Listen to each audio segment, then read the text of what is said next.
Last week we talked about the idea of conflict. And we talked about, I don't know if you remember, because sometimes it's like we don't really want to hear this, that it's really about what happens inside of us. And like I said earlier, we had quite a lively discussion in the Wednesday class saying, no, I don't know, I don't think I agree with that. I don't see, no. You know, and then we just kept sharing our points of view and our experiences, and we came to an understanding, a better understanding about that concept, that conflict is within us. I was thinking, for example, you know, perhaps I was planning a holiday with a friend, and I thought, Thursday, I can get together for coffee, we can plan the holiday. It's the only day in the week that I can do that. And I call my friend, she says, no, I can't do it on that day.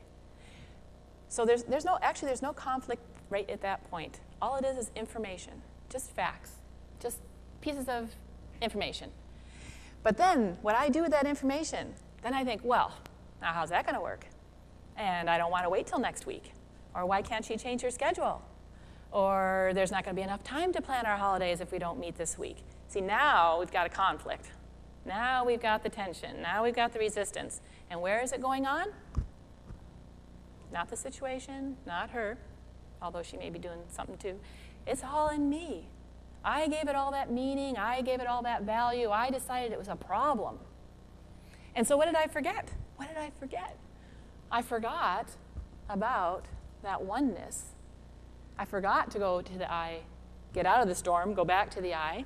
I forgot that God has a perfect plan for my life, and God has a perfect plan for her life. I forgot that there is time enough to do everything that I need to do. I forgot that God has given both of us incredible gifts of creativity and imagination where perhaps we could find another solution. I forgot all those things because I was doing all this other push and pull.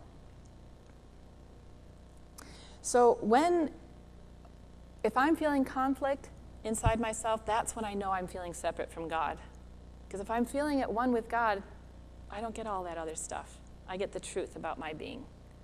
I'm not in the storm, I'm in the I.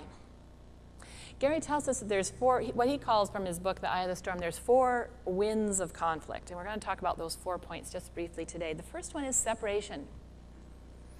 As children, we all grew up in imperfect environments. I can pretty much say, you know, when they're teaching us about doing lessons, they say, well, never make generalizations. But, you know, I bet you, pretty much, all of us grew up in imperfect environments. Gary's got this great quote. It says, unless your parents were Mary and Joseph, you were probably never told that you are a child of God.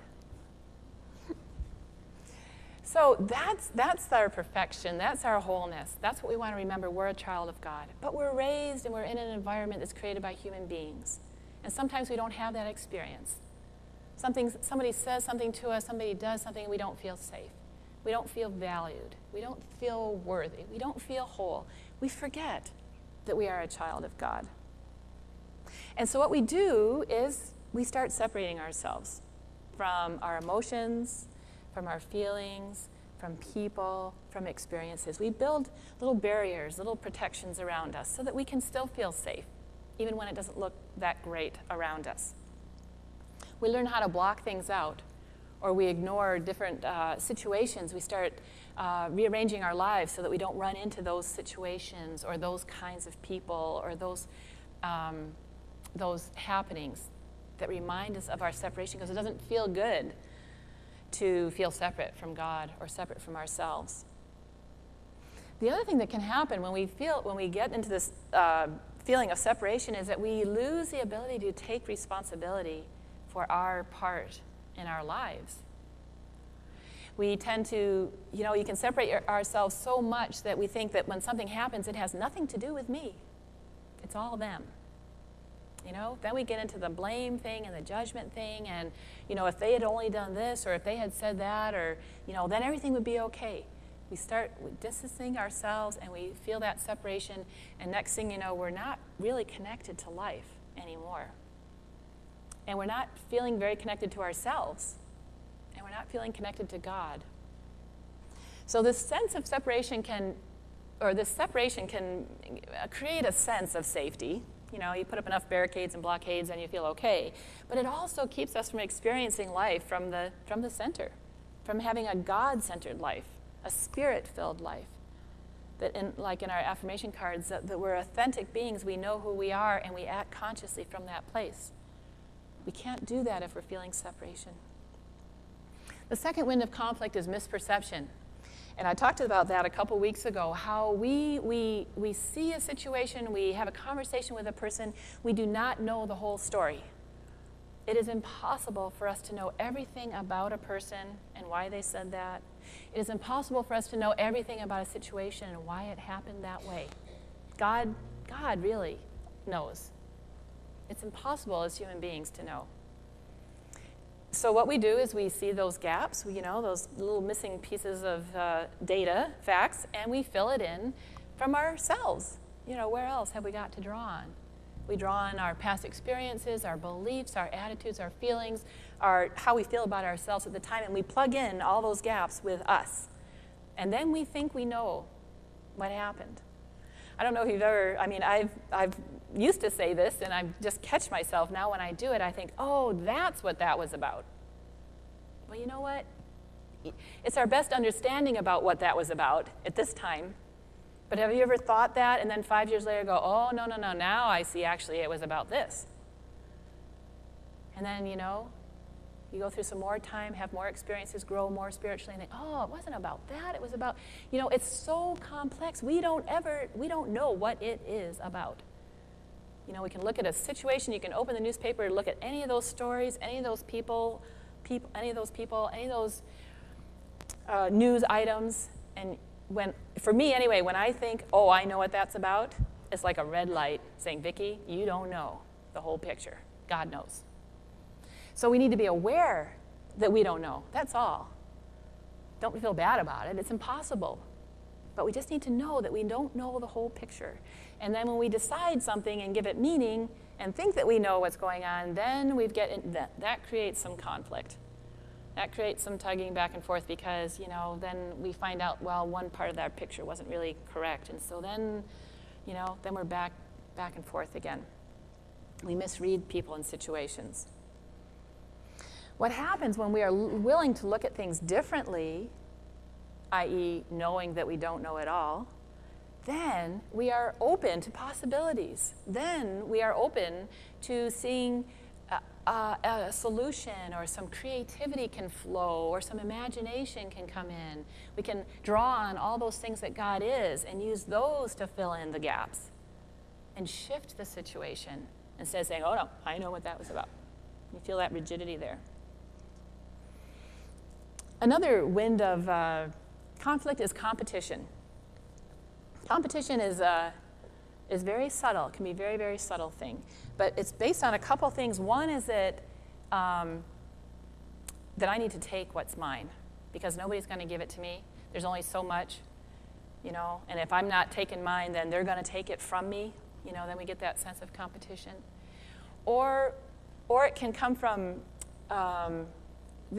another way competition can express is that we feel like we need to be better than somebody else. And it can be, like I said, it's not like kids on the playground saying, I want to be the first one, in the race or something like that. It's very subtle how as human beings can set up that field of competition. That we go into, it could be just anything, filling out, if you ever gone to like a workshop, they say, okay, fill out this sheet of paper. And so you're filling out your name and your address, and then you look back and think, oh, I got done first. That's competition. Like, oh, I'm better. I'm good now because I beat them. Well, the things about competition is that there's always winners and there's losers. And when we look at life that way, that reinforces the idea of separation, and that totally negates the concept of what happened to oneness. What happened to God in all? What happened to communion? What happened to wholeness? It's gone. When we're living in that sense of competition.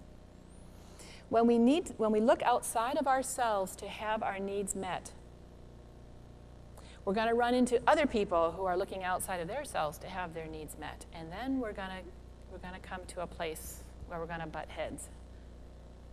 Because we do not need to look outside of ourselves to feel worthy, to feel valuable, to feel loved, to feel whole. All that's all the inside stuff. But when we go out there looking for it, we're going to run into other people or other situations. And if we base our self-worth on being the first or being the best, can you see how we're giving our power away totally to situations and people that are totally beyond our control? We're not relying on God. Now, it may turn out that we are the best at something. So I'm not saying, maybe we read forms really well and that's one of our skills is to fill them out. So we may be the best at something, but we didn't get there by needing to be the best, or by wanting to be right, or by needing to be better than the others. See, there's a difference. It just comes to us naturally because we're living out of that place of wholeness. If we need to be right, if we need to be best, it's a clue. Like I said before, just a little red flashing light saying, you know what, you're not living out of your wholeness right now. When we're feeling like we need to win, then we're out in the storm. We're not in the eye. The last one that Gary talks about is defensiveness. And he has a great statement. He says, defensiveness implies an enemy. So you see right away we're into separation. We're into them and us. It implies that there's something that we need to protect ourselves from, that we are in some kind of danger.